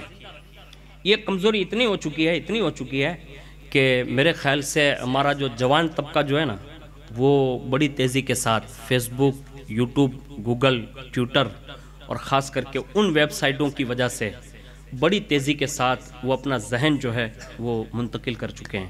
اب میں اس کو صاف لفظوں میں نہیں کہہ سکتا، میری قوم کی بیٹیاں یہاں حاضر ہیں، لیکن حیا کے جملوں میں یہ کہہ سکتا ہوں کہ اس دور میں اپنے بیٹے کو الگ روم میں رکھنے کی ضرورت نہیں ہے، اس کو بازو میں باپ باقاعدہ پلنگ ڈال کے سلائیں، اور 11 بجے آپ سوتے ہیں تو اس کو بھی کہیے بیٹا 11 بجے سو جا۔ بیٹا اگر رات کے 3 بجے تک جگ رہا ہے تو وہ کہیں نہ کہیں خطرے میں جگ رہا ہے، بس اسی میں آپ میری بات سمجھ جائیے۔ اس لیے ان کو چھوٹا مت چھوڑیے، ان کو باندھ کر رکھیے، انہیں حیادار بنائیے، غیرت مند بنائیے۔ اور کتنا غیرت مند بنائیے، حضرت عثمان غنی کی سیرت میں یہ لکھا ہے کہ رسول اللہ سے ابو بکر ملنے آئے، حضور لیٹے ہوئے ہیں، حضور سوئے رہے، عمر آئے، حضور لیٹے رہے، اور تیسرے نمبر پہ دروازے پہ دستک آئی نا تو حضور نے فرمایا رکو، یعنی ازواج مطہرہ سے کہا رکو، دروازہ مت کھولنا۔ حضور بیٹھ گئے، بیٹھ کر اپنی تہبند جو پنڈلی مبارک کے اوپر تھی نا اس کو سیدھا کیا، اور سیدھا کر کے ایک دم اپنی شان جلوہ فگن ہو گئے، اور اس کے بعد کہا دروازہ کھول دو، اور جیسے دروازہ کھلانا تو حضرت عثمان ذوالنورین تشریف لائے۔ اب یہ واقعہ ہر سال سنتے ہیں، لیکن میں جو اس میں سے اصل بتانا چاہتا ہوں وہ سنیے۔ حضرت عائشہ صدیقہ نے ان تینوں کے جانے کے بعد عرض کیا، کہا میرے ابا آئے، عمر بن خطاب آئے، آپ ایسے ہی لیٹے رہے، عثمان غنی آئے تو کیسے لیٹے رہے؟ آپ نہیں لیٹے رہے، آپ مطلب اٹھ کے بیٹھ گئے، اپنی پنڈلی مبارک بھی مطلب سیٹ کر لی۔ حضور نے ارشاد فرمایا عائشہ یہ وہ بندہ ہے جس سے اللہ کے فرشتے بھی حیا کرتے ہیں۔ سبحان اللہ، سبحان اللہ۔ اور آپ اور ہم کسی فرشتے سے خالی نہیں ہیں، اس کو یاد رکھیے گا۔ ہم لوگوں کو تو خالی اتنا سکھایا جاتا ہے بچپن سے لے کر آج تک۔ ہمارے ساتھ کتنے فرشتے رہتے ہیں بھائی بولو؟ تو سب کا جواب یہی ہے نا، تو کتنے فرشتے رہتے بولو بھائی، اور زور سے؟ 2۔ آج تک یہی سنا؟ فقیر برکاتی اپنے چھوٹے سے مطالعے کی اس سے عرض کر رہا ہوں، 2 نہیں رہتے، ایک مومن مسلمان کے ساتھ 365 فرشتے رہتے ہیں، آپ کے ساتھ ساتھ ہوتے ہیں۔ اب اس سے کتنی حیا کرنی چاہیے اب آپ کے ایمان پر چھوڑتا ہوں، لیکن حضرت عثمان غنی رضی اللہ تعالیٰ عنہ کی حیا یہ تھی۔ آپ سے بھی گزارش ہے، حیادار بنیے، باغیرت بنیے، قوت ایمانی والے بنیے، اور جتنا زیادہ قوت ایمانی آپ کے اندر ہوگی نا، اس میں اللہ تعالیٰ آپ کو یہ چیزیں عطا کر دے گا جس کے اندر حیا ہوتی ہے، غیرت ہوتی ہے، ایمان ہوتا ہے۔ حضور صلی اللہ علیہ وسلم نے مدینہ المنورہ کی جو عظمت بیان کی نا، اس کو اگر کسی نے برقرار رکھا اور باقاعدہ اس کی عظمت کو اگر کسی نے اجاگر کیا اور باقاعدہ لوگوں میں لحاظ کیا، تو سب سے زیادہ آپ کو حضرت عثمان غنی رضی اللہ تعالیٰ عنہ کی سیرت میں نظر آئے گا۔ ہاں اس کو یاد رکھیے گا۔ ان کا ایک دوسرا وصف میں پڑھتا نہیں ہوں لیکن عرض کر دیتا ہوں خالی۔ ان کا ایک دوسرا وصف یہ تھا، سخی تھے بڑے، سخاوت جس کو کہتے ہیں، ہم ہر سال سنتے ہیں، لیکن میں جو عرض کرنے جا رہا ہوں نا، ان سخاوت کے ساتھ ساتھ حیا بھی تھی، اسی کے ساتھ ساتھ میں قرآن سے محبت بھی تھی، اسی کے ساتھ ساتھ میں نماز سے محبت بھی تھی، محبت رسول کا بھی پاس و لحاظ تھا، حد تو یہ ہے کہ رسول اللہ کے شہر انور کا بھی پاس و لحاظ فرماتے تھے، یعنی اس کا بھی حیا تھا۔ اور کس حد تک حیا تھا، میں آپ کو شہادت کے متعلق چند ابواب پڑھ دیتا ہوں، اسے تو ہر سال ہم لوگ نہیں پڑھ پاتے، لیکن کہیں کہیں موقع ملتے تو پڑھ دیتے ہیں۔ ان میں سے حضرت عثمان غنی کی شہادت کا جو پس منظر بنا، یعنی آپ کو شہید کیسے کیا گیا، اس کی وجہ کیا بنی، آج بھی ہمارے اور آپ کے درمیان جو جھگڑے اور فساد اور فتنے ہوتے ہیں نا، اس کی بھی وجوہات آپ کو سمجھ میں آ جائے گی اس دور میں۔ اس زمانے میں ایک بندہ اسلام لایا، بنا مسلمان ہوا، جس کا نام تھا عبداللہ ابن سبا۔ یہ جو تھا وہ یہودی تھا، لیکن تھا بڑا فتن، وہ مسلمان ہوا، اور مسلمان ہونے کے بعد کچھ دن وہ مکہ شریف رہا، کچھ دن مدینہ شریف میں رہا، مگر مکہ اور مدینہ میں اس کا داؤ اور پیج چلا نہیں، یعنی کوئی بھی بات وہ کسی سے کہہ نہیں سکا۔ اس کے بعد جب دور عثمانی آیا تو اس وقت جو ہے وہ کوفہ اور بصرہ اس طرف جا چکا تھا، یعنی ادھر رہنے چلا گیا تھا، اور یہاں حضرت عثمان غنی مدینہ الرسول میں خلیفہ ہے تیسرے۔ اب اس نے وہاں جا کر کیا کیا وہ سنیے، آج بھی ہمارے ساتھ یہی ہو رہا ہے، اس کو یاد رکھیے گا، کبھی بھی کسی کے فسانے پر ہٹیے گا نہیں۔ ہمارا جو عقیدہ ہے وہ مسلم ہے، اور ہمارے پاس ہزاروں قرآن کی آیتیں اور باقاعدہ سینکڑوں حدیثیں، ہمارے ایک ایک عقیدے پر سینکڑوں حدیثیں اور قرآن کی آیتیں ہیں، ہم اس سے ایک بال برابر بھی کسی سے سمجھوتا کرنے کے لیے تیار نہیں ہیں، لیکن جو بات بتا رہا ہوں اس کو دل پہ لکھ لیجئے۔ سب سے پہلے اس بندے نے جو وار چلایا نا، وہ کیا تھا وہ سنیے۔ اس نے سب سے پہلے کوفہ اور بصرہ میں جا کر لوگوں کو ورگلانے کے لیے مصر وغیرہ میں جا کر اس نے یہ باتیں گڑنا شروع کی۔ نمبر ایک، مصریوں کو یہ بات کی تعلیم دی، کہا یہ بتاؤ کہ محمد صلی اللہ علیہ وسلم کا مرتبہ زیادہ ہے یا عیسیٰ علیہ السلام کا۔ اس نے یہ شوشہ چھوڑا۔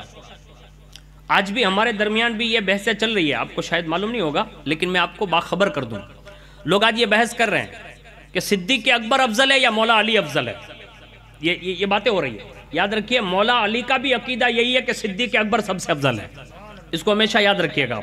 یعنی تمام صحابہ میں اور انبیاء کے بعد امت میں سب سے بڑا مرتبہ اگر کسی کا ہے تو وہ سیدنا صدیق اکبر کا مرتبہ ہے۔ سبحان اللہ، سبحان یہ اللہ۔ متفقہ بات ہے، اس میں کوئی یہ ٹال مٹول نہیں ہے، اس میں ایک بال کے برابر بھی ہم سمجھوتا کسی سے نہیں کرتے۔ خود مولا علی کا یہ عقیدہ ہے تو ہمارا تو عقیدہ وہی ہے جو مولا علی نے بیان کیا ہے۔ سبحان اللہ۔ تو یہ عقیدہ ہمیں اور آپ کو رکھنا چاہیے، ورنہ یہ حال کیسے بنتے اس کو سنیے۔ اس نے کہا محمد صلی اللہ علیہ وسلم افضل ہے یا عیسیٰ علیہ السلام۔ اب وہ مصری لوگ، کوفہ بصرہ کے لوگ بولے بالے، انہوں نے کہا کہ افضل تو محمد صلی اللہ علیہ وسلم ہی ہے، یعنی رسول اللہ کا مرتبہ ہے۔ تو کہا واہ، جس کا زیادہ مرتبہ ہو وہ تو دنیا سے تشریف لے جائیں پھر آئے نہیں، یعنی اس نے یہ وار کیا حضور کے حوالے سے، کہا جو بڑے مرتبے والے وہ چلے جائیں تو پھر آئے نہیں، اور چھوٹے مرتبے والے آسمان پہ اٹھا لیے جائیں پھر دوبارہ بھی آئے۔ ارے بڑے مرتبے والوں کو آنا چاہیے، یعنی یہ اس نے ایک دلیل کے لیے لوگوں کو بھولا بھالا سمجھ کر اس کو بھٹکانے کے لیے یہ بات کہی۔ کہا حضور تو وصال فرما گئے، دوبارہ نہیں آئیں گے، عیسیٰ علیہ السلام ابھی دوبارہ واپس آئیں گے، تو افضل تو وہی ہوتا ہے جو دوبارہ آتا ہے بس۔ اب لوگوں میں یہ باتیں سیٹ ہو گئی، یعنی لوگوں کو ورگلا دیا، اس کا یہ داؤ پیج جو ہے نا وہ چل گیا۔ بعض لوگوں نے عیسیٰ علیہ السلام کے دوبارہ واپس آنے پر یہ رجعت کر لی، کہا نہیں عیسیٰ علیہ السلام معاذ اللہ افضل ہے، یعنی یہ عیسیٰ علیہ السلام کو افضل ماننے لگے۔ اب یہ باتیں اس نے سارے لوگوں کو مطلب بلا بلا کر سمجھانا شروع کیا اس نے۔ آج ہمارے یہاں بھی یہ حالات بن رہے ہیں، لوگوں سے سمجھانا چاہیے۔ ہمارے یہاں ایک اصول ہے کہ ہمارے دین کے دو ستون ہیں، ایک ستون کا نام اہل بیت اطہار ہے اور دوسرے ستون کا نام صحابہ کرام ہے، اور اللہ رب العزت نے ہمیں دو ہاتھ دیے ہیں، ایک ہاتھ سے صحابہ کا دامن ہمارے ہاتھ میں ہے اور ایک ہاتھ سے اہل بیت اطہار کا دامن ہمارے ہاتھ میں ہے، اور ہم مضبوطی کے ساتھ ان دونوں کو پکڑے ہوئے ہیں، اور اعلیٰ حضرت نے ہمیں یہ ذہن دیا کہ ان دونوں سے وابستگی رکھو گے اللہ تمہارا بیڑا پار لگا دے گا، سبحان اللہ۔ بس اس میں کوئی سمجھوتا ہم کسی کے ساتھ نہیں کرتے، نہ کالے کپڑوں والوں کے ساتھ کرتے ہیں نہ دھولے کپڑے والوں کے ساتھ کرتے ہیں. ہمارا دل صاف ہے اور الحمدللہ ہم اہل سنت والجماعت ہے، سنی ہے، اور اسی عقیدے پر ہمارا خاتمہ ہو. ہم اللہ سے یہی دعا کرتے ہیں. اب آگے سنیے، اس نے پھر لوگوں کو ورگلایا. کہا جب محمد صلی اللہ علیہ وسلم سے عیسیٰ علیہ السلام افضل ہے، یہ بات تو انہوں نے سمجھائی دی تھی، اس نے سمجھائی دی تو لوگ مان بھی گئے تھے. تو پھر اس نے لوگوں کو ایک پھانس اور ڈالی. کہا اچھا یہ بتاؤ مولا علی افضل ہے یا عثمان غنی افضل ہے؟ یہ بات باور کر رہی. اب لوگ وہ پہلا وار تو مان ہی چکے تھے، تو اب یہ ماننے میں تو کوئی بڑی بات نہیں تھی نا. تو انہوں نے کہا کہ مولا علی افضل ہے. تو کہا پھر حاکم یہ کیوں ہے؟ یعنی حضرت عثمان غنی یہ یہودی کی سازش ہے اس زمانے کی، جو میں آپ کو پڑھ کر سنا رہا ہوں. اس نے یہ ورگلایا. کہا جب مولا علی افضل ہے تو خلیفہ بھی مولا علی ہونے چاہیے. تو ان لوگوں نے ہاں کر دی. کہا ہاں. تو کہا ایک کام کرو، ان کو جگہ سے ہٹاؤ، یعنی حضرت عثمان غنی کو خلافت کے مقام سے ہٹاؤ. اور اس نے پھر مصریوں کو چڑھایا، کوفہ والوں کو چڑھایا، بصرہ والوں کو چڑھایا، سمجھا بجھا کر. تو کہا اس کو ہٹانے کے کوئی منصوبے بتاؤ. کہا آسان منصوبہ. کہا کیا؟ کہا یہاں جتنے بھی ان کے حاکم لوگ ہیں، ان کے ممبر لوگ. کہا ہاں. کہا ان کی شکایتیں لکھ کر بھیجو، اور جب باتیں عام ہوگی تو جو مشورہ ہوگا وہ فیصلہ ہوگا. اب یہ لوگوں نے خطوط لکھنا شروع کیے شکایتوں کے کہ تمہارا حاکم یہ کرتا ہے، تمہارا حاکم یہ کرتا ہے، تمہارا حاکم یہ کرتا ہے. بہت سارے خطوط حضرت عثمان غنی رضی اللہ تعالیٰ عنہ کے پاس آ گئے، اور آپ نے ان سب کے جواب بھی دیے. لیکن سب کے جواب میں ایک یہ تھا کہ آپ سب کے سب حج کے موقع پر آئیے، میں اپنے حاکموں کو بھی بلاتا ہوں، اور آپ لوگ بھی آئیے، سب کا فیصلہ ہو جائے گا. اب یہ فیصلہ جو ہے وہ باقاعدہ حضرت عثمان غنی نے لکھ کے بھیج دیا. اب اس کے بعد حج کے موقع پر سب حاضر ہوئے. حاکم وہ لوگ نہ آئے جن کے نام کے خطوط آئے تھے، اس میں سے کوئی بھی بندہ حاضر نہیں ہوا. اب وہ بات تو حضرت عثمان غنی رضی اللہ تعالیٰ عنہ کے لیے مسئلے کی نہیں رہ گئی، کیونکہ کوئی آیا ہی نہیں سامنے مخالف بندہ. تو آپ نے وہ مسئلے کو وہیں سماپت کر دیا. اس کے بعد دوبارہ پھر خطوط لکھنا شروع ہوئے، یہاں تک کہ مصریوں کو اس حد تک چڑھایا اس نے کہ باقاعدہ کہا کہ خط سے کام نہیں ہوگا، باقاعدہ ہمیں حضرت عثمان غنی کے گھر تک جانا ہوگا. اب یہی عبداللہ ابن سبا کی سازش پر باقاعدہ مصری لوگ، جس کو بلوائی کہا جاتا ہے تاریخی کتابوں میں، وہ سارے کے سارے لوگ 500 کی تعداد میں کسی نے لکھا ہے، وہ سارے کے سارے لوگ مدینہ الرسول حاضر ہوئے. اور جیسے مدینہ شریف میں وہ لوگ حاضر ہوئے، حضرت عثمان غنی رضی اللہ تعالیٰ عنہ نے پوچھا بات کیا ہے؟ تو کہا کہ ہمیں حاکم بدلنا ہے. تو کہا ٹھیک ہے آپ کے حاکم بدل دیتے ہیں. کہا کس کو حاکم بنانا ہے؟ تو انہوں نے پہلے سے سیٹ کر کے رکھا تھا. کہا ایسے بندے کو لے جاؤ کہ حضرت عثمان غنی منع نہ کر سکے، یعنی ان کا پلان تھا. تو کہا ہمارے حاکم کے لیے محمد بن ابو بکر کو حاکم بنا دو، یعنی حضرت ابو بکر صدیق کے سگے بیٹے کو. اب ظاہر سی بات ہے کہ ابو بکر صدیق بہت بڑے ہیں، ان کا بھی بیٹا ہے، تو ظاہر سی بات ہے کہ انہوں نے نام دیا. تو حضرت عثمان غنی نے منع بھی نہیں کیا. کہا ٹھیک ہے میں لکھ دیتا ہوں. حضرت عثمان غنی نے خط لکھا حضرت محمد بن ابو بکر کے حاکم ہونے کے بارے میں. کہ آپ اس کو لے جاؤ یہ خط اور وہاں کے حاکم کو دینا، وہ فوراً وہیں سے معزول ہو کے یہاں آ جائے گا، اور اس کی جگہ پر آپ محمد بن ابو بکر کو وہاں رکھ دینا. یہ بات صاف ہو گئی. وہ لوگ چلے.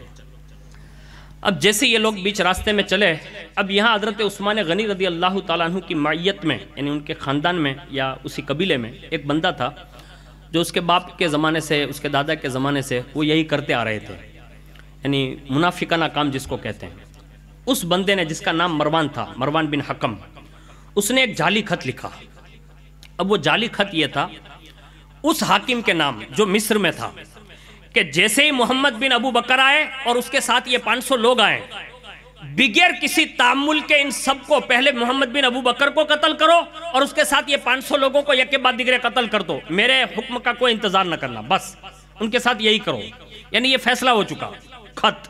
اب یہ فیصلہ خط کا جو لکھا گیا جعلی خط، یعنی بناوٹی خط، اس پہ حضرت عثمان غنی کی مہر اسی بندے نے لگائی، اور باقاعدہ ایک غلام بھی عثمان غنی کا، عثمان بھی عثمان غنی کی لے کر اس نے روانہ کر دیا. اب یہاں تو یہ خط گیا تھا حضرت محمد بن ابو بکر کے نام کا، اور یہاں یہ خط دیا جا رہا ہے محمد بن ابو بکر کے قتل کا. اب یہ قافلہ آگے بڑھ رہا ہے، یہاں سے یہ اونٹنی والا جو غلام ہے وہ بھی آگے جا رہا ہے. دونوں کہیں ایک جگہ پہ ملے، آگے جا رہا تھا وہ، تو لوگوں نے دوڑ کر اس کو روکا. کہا رکو. اس کو روکا. کہا کہاں جا رہے ہو؟ کہا مصر جا رہا ہوں. کہا بات کیا ہے؟ کہا کچھ نہیں. کہا اس کی تلاشی لو. سب لوگوں نے اس کو تلاشی لی. اس میں جو لوگ پہچانتے تھے انہوں نے کہا کہ یہ غلام تو عثمان ذو النورین کا، یہ اونٹنی بھی عثمان غنی کی ہے۔ تو کہا پھر جا کہاں رہے ہو؟ کہا مصر کا کوئی کام، کہا کچھ نہیں۔ اس کو جب کھنگالا گیا یعنی چیک کیا گیا تو خط نکلا، تو اس میں خط میں جو تحریر تھی پڑھتے ہی لوگوں کے مطلب کلیجے دہل گئے، یعنی یہ 500 لوگ جو آئے تھے ان کے، اور اس میں باقاعدہ محمد بن ابو بکر کے قتل کا اور ساتھ میں جو لوگ جانے والے تھے ان کے قتل کا آرڈر تھا۔ اب لوگوں میں ایک تشویش ہوئی، یعنی ایک تو یہ بندے نے یہ کام کیا، ادھر سے یہ عبداللہ ابن سبا نے یہ کام کیا تھا، اب یہ دونوں آمنے سامنے ہو گئے، یعنی بات سامنے آ گئی، تو لوگوں نے یہ سمجھا کہ یہ غلام عثمان غنی کا ہے، اونٹنی بھی عثمان غنی کے، مہر بھی عثمان غنی کے، یہ کام عثمان غنی نہیں کیا ہوگا، بس واپس پلٹے۔ اور مدینہ شریف میں آنے کے بعد ان بلوائیوں نے باقاعدہ حضرت عثمان غنی رضی اللہ تعالیٰ عنہ کے گھر کا محاصرہ کر لیا۔ اب جیسے یہ لوگ آئے، اب ہزاروں کی تعداد میں لوگ ہیں، تو ابن سبا کے بہکاوے پر یہ سارے لوگ جب حضرت عثمان غنی کے گھر کو گھیر کر بیٹھ گئے، تو جو بھی اصحاب تھے یعنی صحابہ کرام تھے حضرت عثمان غنی رضی اللہ تعالیٰ عنہ کے پاس آئے اور کہا حضور ایک کام کریں، ان کے بارے میں کوئی حکم صادر فرما دیں۔ آپ نے فرمایا کوئی حکم نہیں دیتا۔ تو صحابہ نے کہا ایک کام کریں، مکہ معظمہ چلے جائیں، ملک شام آپ چلے جائیں۔ آپ نے فرمایا یہ بھی نہیں کرتا۔ تو کہا پھر آپ چاہیں گے کیا؟ کہا ان کو جو کرنا وہ کریں گے اور جو مجھے کرنا وہ میں کروں گا، لیکن ایک بات یاد رکھ لو، عثمان مدینہ چھوڑ کر نہیں جائے گا۔ یعنی رسول اللہ کے شہر اقدس کی محبت یہ تھی، کہا میں یہ شہر چھوڑ کر نہیں جاؤں گا۔ تو کہا حضور یہ اتنے غصے میں آئے ہوئے ہیں، جو واقعہ بنا ہوا ہے، تو اس کو سولو کرنے کے لیے آپ کو کہیں نہ کہیں تو جانا ہوگا۔ کہا کہیں نہیں جاؤں گا اور نہ جنگ کی اجازت دیتا ہوں، یعنی کسی کو مارنے کی بھی اجازت نہیں دیتا۔ اب جب سب لوگوں نے یہ سن لیا، اب ہزاروں آدمی سے یک جہتی پر تو بدلہ لینا اور لڑائی کرنا بظاہر تو آسان نہیں تھا، لیکن سنیے، صحابہ میں حضرت مولا کائنات بنفس نفس موجود ہیں، خود گئے اور اجازت مانگی، کہ آپ خالی اشارہ کریں، یہ 500 یا 1000 جو لوگ آئے ہیں نا، خالی علی المرتضیٰ ایک ابرو کا اشارہ کرے گا، یہ جگہ چھوڑ کر بھاگ جائیں گے، اب خالی اجازت تو دیں۔ تو مولا کائنات سے کیا فرمایا معلوم ہے؟ کہا علی یہ وہ مقدس شہر ہے جس کو میرے نبی نے حرم بنایا ہے، یعنی اس کے ادب کا، اس کی حرمت کا مجھے خیال ہے، میں آپ کو اجازت نہیں دیتا۔ مولا کائنات تشریف لے گئے، لیکن جیسے گھر پہ پہنچے اپنے دونوں شہزادوں سے فرمایا، کہا تم دونوں جاؤ۔ کہا کیا؟ کہا وہ بلوائی آئے ہوئے ہیں، حضرت عثمان غنی کے گھر کا پہرا دے رہے ہیں، یہ گھیرا ہوا ہے، اب دونوں جا کے دروازے پہ کھڑے رہو، یعنی پہرا دو، کہیں ایسا نہ ہو کہ ہماری غیر موجودگی میں کہیں حضرت عثمان غنی کو نقصان نہ پہنچا دیں۔ تو حضرت امام حسنین کریمین باقاعدہ حضرت عثمان غنی کے دروازے پر موجود ہیں۔ اس کے بعد ایک روایت یہ ہے کہ حضرت عثمان غنی رضی اللہ تعالیٰ عنہ کے پاس ازواج مطہرات میں سے ایک حضرت ام حبیبہ نام ہے، وہ تشریف لائیں اور وہ پانی کا مشکیزہ بھر کے لائیں۔ ان لوگوں نے حضرت ام حبیبہ کے ساتھ بھی معاذ اللہ ایسا برا سلوک کیا کہ آپ گرتے گرتے مطلب سنبھلی۔ جب لوگوں نے یہ دیکھ لیا کہ اب یہ ام المؤمنین کا بھی پاس اور لحاظ نہیں کرتے، تو ان لوگوں کو یہ یقین ہو گیا کہ اب یہ حضرت عثمان غنی رضی اللہ تعالیٰ عنہ کو چھوڑیں گے نہیں، یعنی کسی بھی طرح وہ جو ہجوم آیا ہے نا، وہ کوئی نہ کوئی کام ایسا کر کے جائیں گے۔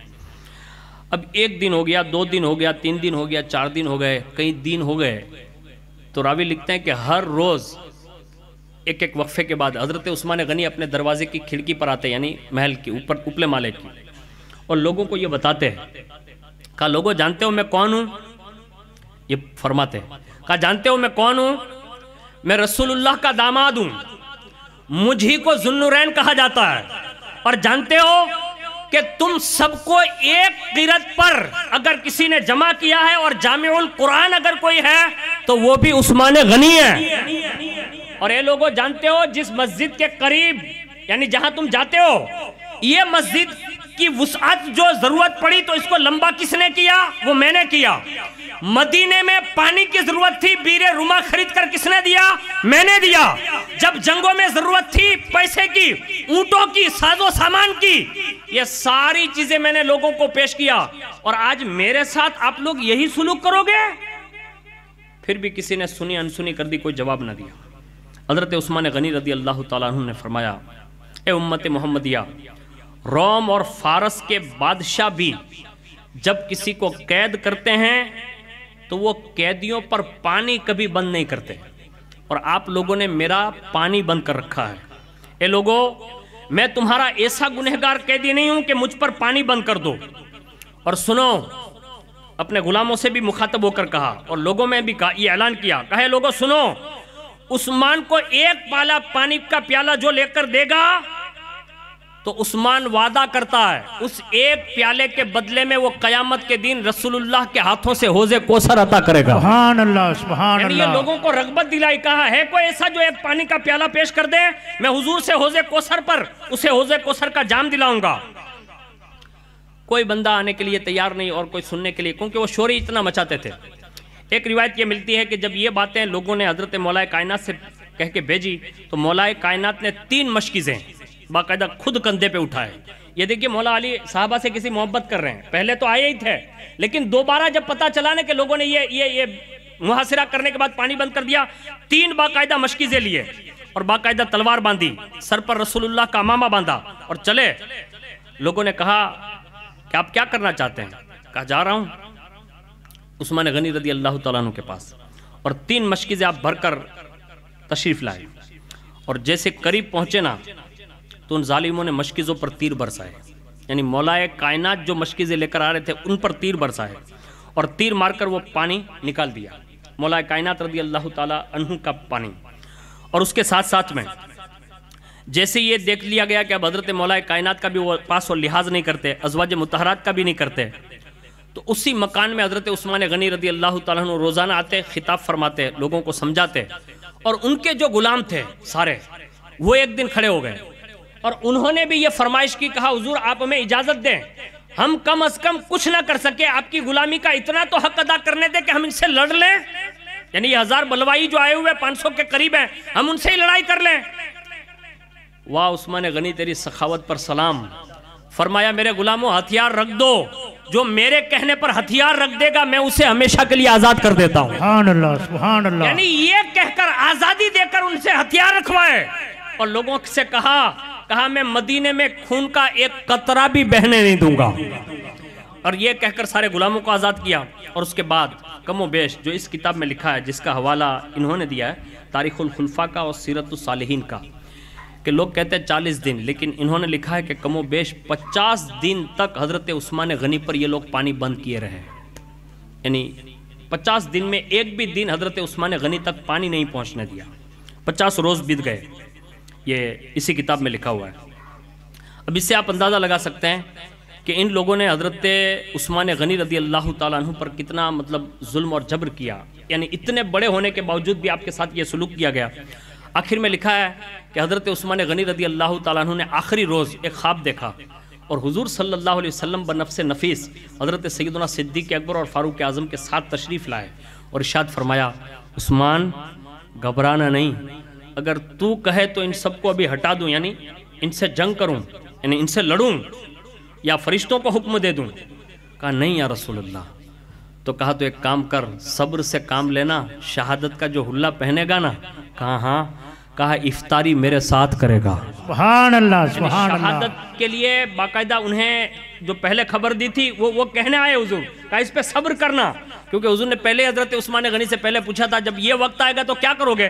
عرض کیا تھا یا رسول اللہ صبر کروں گا، تو حضور یاد دلانے آئے، کہا صبر کرنا، کہا ٹھیک ہے یا رسول اللہ صلی اللہ علیہ وسلم۔ یہ کہہ کر اس کے بعد 2 بندے، ایک روایت میں 3 بندے داخل ہوئے، یہ 2 بندے پیچھے سے چھلانگ لگا کر، اور یہ واقعہ کب ہوا؟ جب انہوں نے پیچھے سے چھلانگ لگائی، ان بلوائیوں نے جب دیکھا کہ اب پورے مدینے میں ایک سناٹا چھایا ہوا ہے، 50 دن گزر چکے ہیں، کہیں ایسا نہ ہو کہ سب لوگ کہیں مشورہ کر کے ہم 1000 آدمیوں پر حملہ نہ آور ہو جائیں، اس لیے ان لوگوں نے آہستہ آہستہ تیر برسانا شروع کیا حضرت عثمان غنی کے گھر کی طرف۔ اس میں پہلا تیر جو برسایا نا، یعنی لگا، تو وہ حضرت امام حسن کو لگا، یعنی جو پہرے داری کر رہے تھے، اور جیسے حضرت امام حسن کو لگا تو حضرت امام حسین بھی ساتھ میں تھے، دیگر صحابہ کے جوان بھی ساتھ میں تھے، تو ان بلوائیوں کو یہ خوف ہوا کہ جب بنو ہاشم کے صاحبزادے کو یہ تیر لگ چکا ہے تو ان سے کوئی مقابلہ نہیں کر سکے گا، تو ان لوگوں نے کہا اب جلدی کرو جو بھی کرنا ہے۔ اس میں سے 3 بندے، اس میں سے حضرت محمد بن ابو بکر کا بھی نام ہے، یہ 3 بندے پیچھے سے چھلانگ لگا کر باقاعدہ حضرت عثمان غنی رضی اللہ تعالیٰ عنہ کے گھر میں اندر تشریف لے گئے، اور جیسے حضرت عثمان غنی رضی اللہ تعالیٰ عنہ کے سامنے گئے، 50 دن سے تو روزے پہ روزے چل رہے ہیں، پانی تو ہے نہیں، کچھ آنے جانے کا کوئی انتظام نہیں ہے، تو دیکھا کہ قرآن شریف پڑھ رہے ہیں، اور اس میں سب سے پہلے آ کر حضرت محمد بن ابو بکر نے اسے داڑھی پہ ہاتھ رکھا، مطلب پکڑی، تو حضرت عثمان غنی نے ارشاد فرمایا، محمد اگر یہ ابو بکر دیکھ لیتے جو تم کرنے جا رہے ہو تو یہ کبھی اچھا نہیں سمجھتے۔ بس یہ جملہ کہا، حضرت محمد بن ابو بکر کہتے ہیں مجھے میرے باپ کی حیا بیچ میں آڑے آئی، یعنی ابو بکر صدیق کے سارے کام آڑے آئے، میں نے اسی وقت جو ہے آپ کو چھوڑ دیا، یعنی وہیں داڑھی چھوڑ دی، اور اس کے بعد میرے ساتھ میں جو 2 بندے آئے تھے انہوں نے یک کے بعد دیگرے تلوار سے حضرت عثمان غنی رضی اللہ تعالیٰ عنہ پر 3 زخم کے وار مطلب کیے فوری طور پر، اور وہ سیدھے آپ کے ماتھے پر آئے، اور اس کے بعد برچھی نکالی، اور برچھی نکال کر حضرت عثمان غنی رضی اللہ تعالیٰ عنہ کی سینے پر، یعنی سینے پر مارا، یعنی دل کی طرف سمجھ لیں، سینے پر مارا، اور جیسے ہی سینے کی طرف وہ برچھی لگی باقاعدہ حضرت عثمان غنی کے سینے سے خون کا ایک فوارہ مطلب باہر نکلا، اور سامنے ہی قرآن عظیم کھلا ہوا پڑا تھا۔ مورخین لکھتے ہیں کہ وہ خون کا فوارہ جس آیت پر پڑا تھا وہ تھی فَسَيَكْفِيكَهُمُ اللَّهُ وَهُوَ السَّمِيعُ الْعَلِيمُ، یعنی اس پر خون کا فوارہ پڑا، اور حضرت عثمان غنی رضی اللہ تعالیٰ عنہ نے بلند آواز سے کہا اشہد ان لا الہ الا اللہ واشہد ان محمدًا عبدہ ورسولہ، اور سیدھے زمین پر تشریف لائے۔ ان 2 بدبختوں نے حضرت عثمان غنی پر باقاعدہ کودنا شروع کیا، یہاں تک کہ پسلیوں کو جو ہے رون ڈالا، یہاں تک کہ کئی پسلیاں ٹوٹ گئی، اور حضرت عثمان غنی کے ازواج جو تھی ان کے زیورات لوٹے، اور باقاعدہ گھر کا ساز و سامان لوٹا، اور وہ دونوں پچھلے دروازے سے جہاں سے آئے تھے وہیں سے وہ باہر نکل گئے، اور اس کے بعد حضرت عثمان غنی رضی اللہ تعالیٰ عنہ کی وہیں شہادت ہوئی۔ اور اس کے بعد نیچے جو میرے پاس کتاب پڑھی اس میں لکھا ہے کہ حضرت عثمان غنی رضی اللہ تعالیٰ عنہ کی شہادت کے بعد غالباً 3 روز تک وہ سارے مسائل جو پیچیدہ بن چکے تھے اور جو کام ہو رہے تھے اس کو ہٹانے کے لیے 3 روز تک حضرت عثمان غنی رضی اللہ تعالیٰ عنہ کو پھر بعد میں مطلب دفن کیا گیا، اور وہ بھی اس جگہ پر جہاں آج آپ کا مزار شریف ہے، وہاں پہلے کوئی قبرستان جیسی جگہ نہیں تھی، لیکن آپ کو جو ہے ان بدبختوں نے، ان بلوائیوں نے اتنا شور اور ہلہ مچا رکھا تھا کہ حضرت عثمان غنی کو روضہ رسول کے قریب جو ہے، یا جنت البقیع جس کو کہتے ہیں، وہاں انہوں نے دفن کرنے کی اجازت نہ دی، اور باقاعدہ وہ شور شراپا کرتے رہے۔ لیکن سنیں حضرت عثمان غنی رضی اللہ تعالیٰ عنہ کی شان یہ ہے کہ فرمایا گیا کہ عثمان غنی کی شہادت کے بعد جب ان کا جنازہ اٹھا تو اللہ کے مقدس فرشتوں نے اس میں شرکت فرمائی ہے۔ یہ وہ شہادت کا دلہا بن کر انہوں نے آخری وہ روزہ جو افطار کیا وہ حضور کے فرمان کے مطابق حوض کوثر پر افطار کیا۔ تو یہ شہادت کا پس منظر تھا جو میں نے آپ کے گوش گزار کیا، لیکن یہ سبب یہی بنا جو میں نے ابھی آپ کو سنا دیا ہے۔ لوگ لاکھ بات بنائیں، کبھی بھی ان کے ورگلانے میں مت آئیے گا۔ یہی آج ہمارے ساتھ بھی سنی میں یہ باتیں ڈال کر ہمیں اور آپ کو ایک دوسرے کو، کسی کو اہل بیت کا مخالف بنایا جا رہا ہے، کسی کو صحابہ کا مخالف بنایا جا رہا ہے۔